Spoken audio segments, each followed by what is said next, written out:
All right. I found something really cool today. This is for Halloween only, I guess, but definitely for the fall season.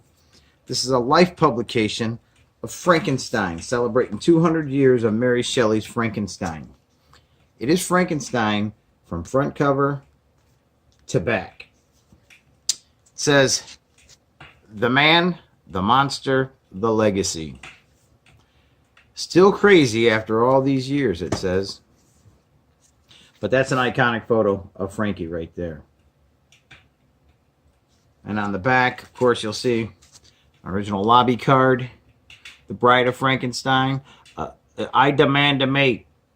Who will be the Bride of Frankenstein? Well, we all know it was Victor Frankenstein's fiance or wife. And then there's Young Frankenstein, a Mel Brooks film. And then I believe this might be a Hammer film from England. The Curse of Frankenstein will haunt you forever. Yeah, this is definitely a Hammer film. I see Peter Cushing in one of those photos. So I guess the point is, Frankenstein has been done a lot. And this is also an iconic image. In fact, so iconic, they made a model of this very image. And you've seen this in, well, I brought it up here because I knew that would actually come up when I saw this image here. And this is a bronze statue of Frankenstein, as was told by Mary Shelley. This actually stands in Geneva, Switzerland, where the story was written, because that's where they were at when she wrote it. Very cool. And of course, it says The Myth of Frankenstein, and there's a huge write-up. In fact, I think a little more than a third of this book is about Mary Shelley writing this, The Tale of Frankenstein, and where she got her ideas and how she was pushed in that direction. It was a bet, a challenge, if you will, to see who could write the scariest ghost story. This is a illustration of Prometheus after being damned by Zeus.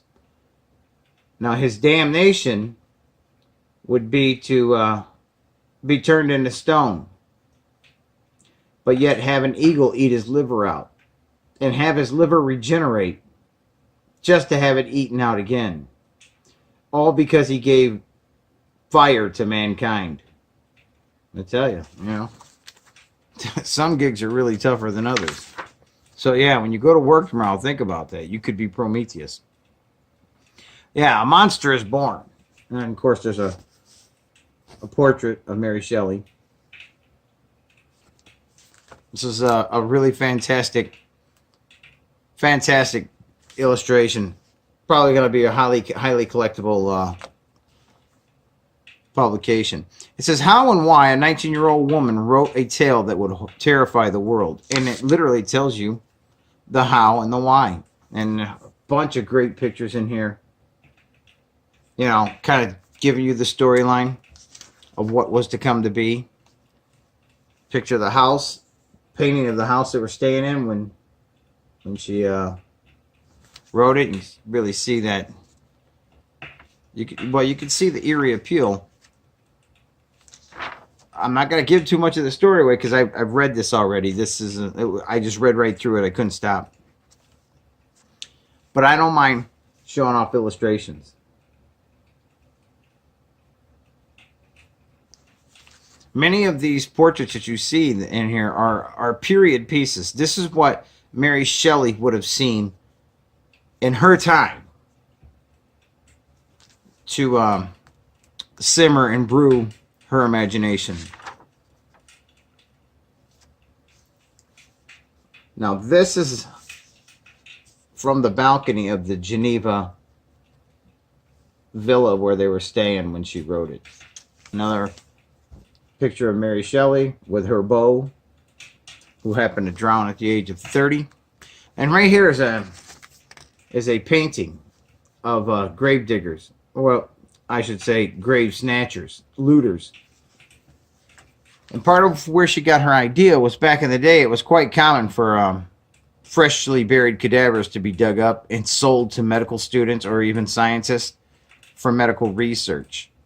And back then, it was still a heinous crime, but it wasn't enforced so much. This is an actual photo, a contemporary photo of Frankenstein's castle in Germany. Very cool. However, Mary Shelley claims that she didn't know anybody named Frankenstein. And she said she drew her inspiration. I got that name right here. I thought I had it right here. Maybe I'll run across it again. Oh, Johann Conrad Dippel is where she said she drew her inspiration for the character of Victor Frankenstein. Yeah, folks, you got to check these illustrations out. Now here is a body that's just been sold, or that's going to be sold. As you can see, there's a constable with his back turned there, you know, because he's already been paid off. And these are grave robbers, and they're going to sell that cadaver to a medical student or a scientist.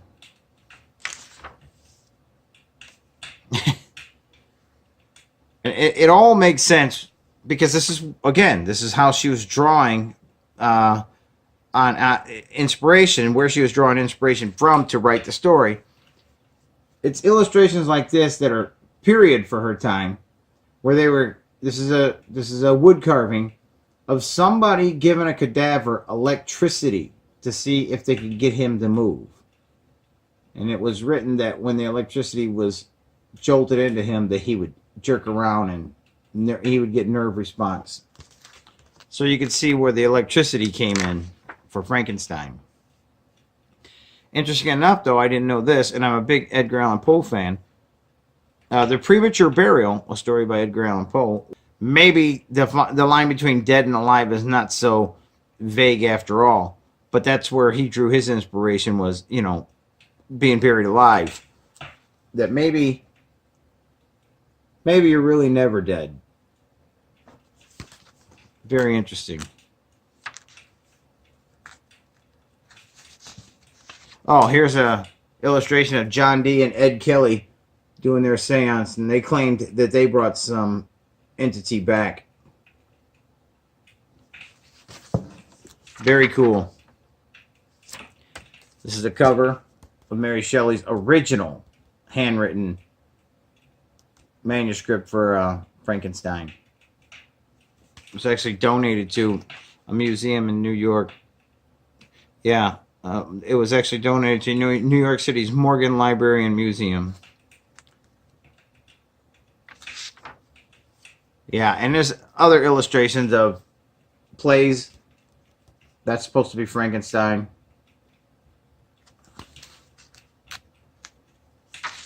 Oh, there's some good ones in here. Oh, her beau, I said, died. He drowned. In fact, the villa right there is where he was living, and he was actually trying to get back there before a storm came in, and it drowned his ass.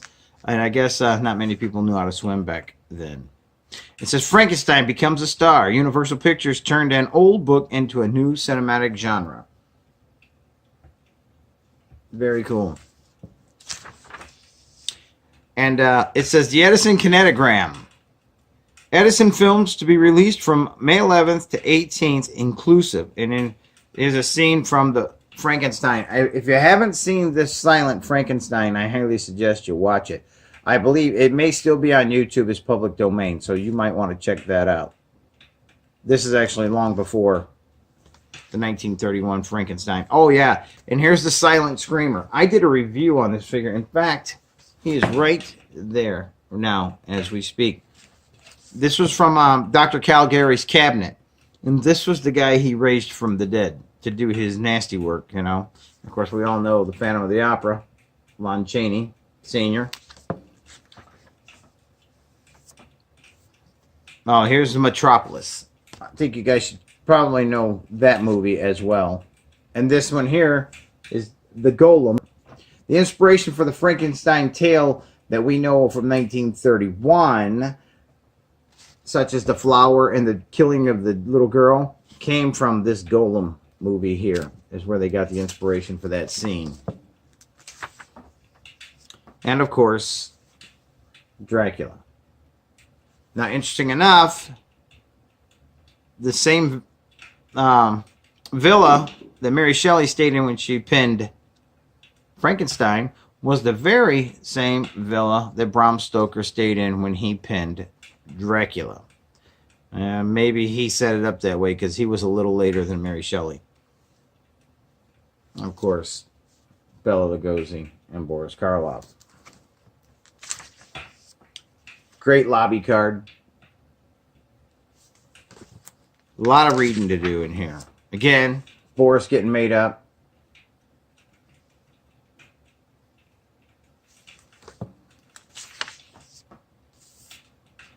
Director James Whale, Boris Karloff having a conversation. How would you like to have a conversation with Frankenstein?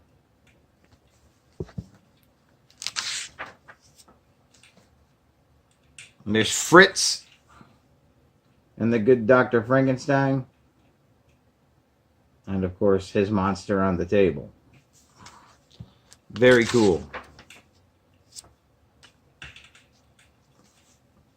Nice pleasant scene before it turns a little graphic and sad.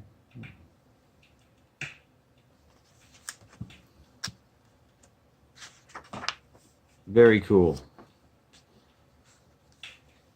A scene from the movie. I'm sure you've all recognized it. I'm just going through the whole magazine. I still say you guys should buy it. You know? Look at these fantastic movie lobby cards in here.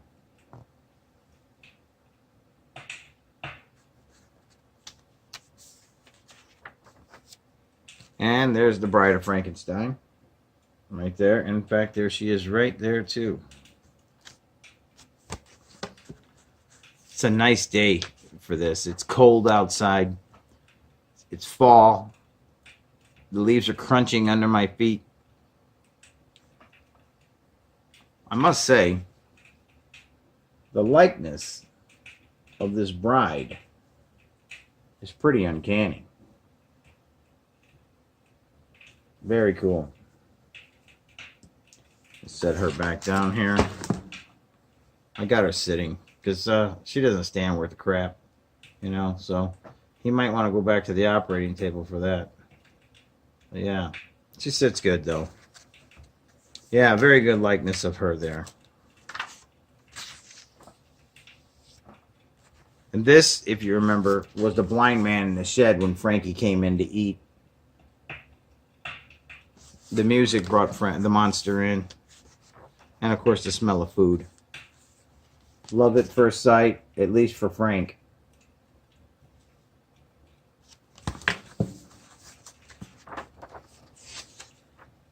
And, of course, the monster won't die. And, of course, there's Herman and Lily. And there's a Hammer film.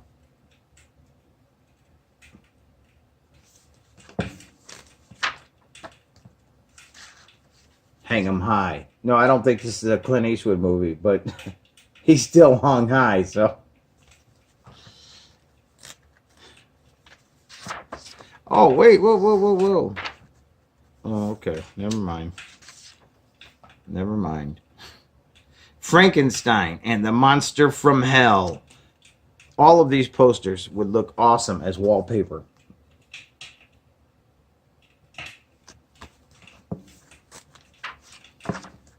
And of course, a young Frankenstein. I would really like to have that as wallpaper too.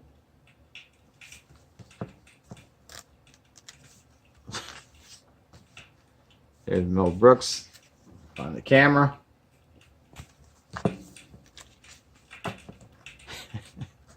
Freshly dead.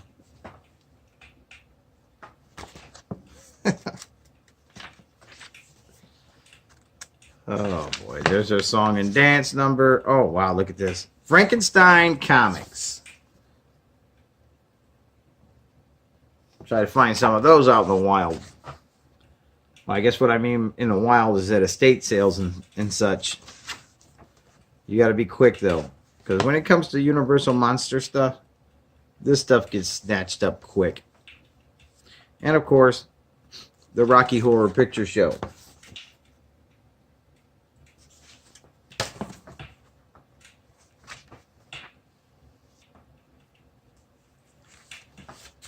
And there's the Frankenstein from the 2004 Von Helsing. Kind of ripped, kind of buff.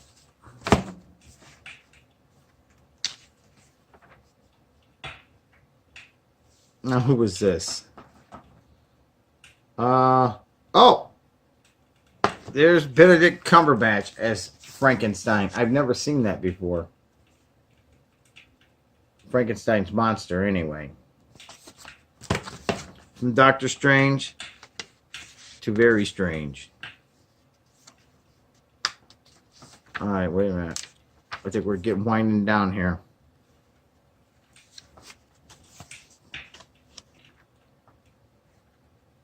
And Frankie say, relax. Having a smoke, got his feet up. Yeah. I can see that. This is a great illustration, guys. You should probably get out and pick one up while you can. It's only going to be displayed till mid-November. So they're a little pricey, I must say. $13.99. But you know what? It's a long-term collectible. It's not something you just throw in a recycling bin when you're done. This is something you can look back on and say, oh, yeah, I remember when I got that. You know, and again, it's again like a graphic novel, except in monster form. So, yeah, cool. I brought these guys out to keep us company when we were going, because I knew we were going to see all these guys because I already read this, and I recognized every one of these figures would pop up in this magazine. So it is the Halloween season. So yeah, Howlin' Wolf out.